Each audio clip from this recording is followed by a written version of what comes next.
There, in this video, I'll give you a quick guide on how you can fix Roblox crashing on your iOS.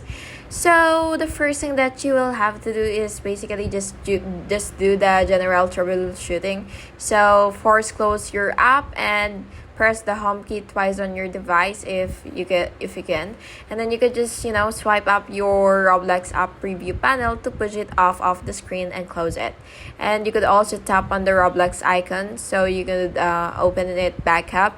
And you could also try rebooting your device or holding down the home button on the bottom of your device if you do have one, and hold this for about 10 seconds, and then you could also slide the power off option, and of course restart if you continue holding these buttons.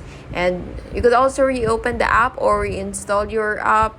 And yeah, those are basically the things that you could do to fix this problem.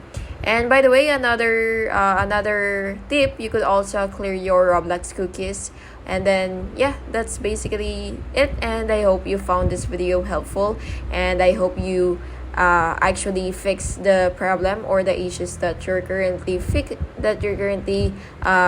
in your Roblox. So yeah, that's it. Thank you so much for watching this video, and I really hope this was helpful. And if it was, please make sure to like and subscribe for more videos like this.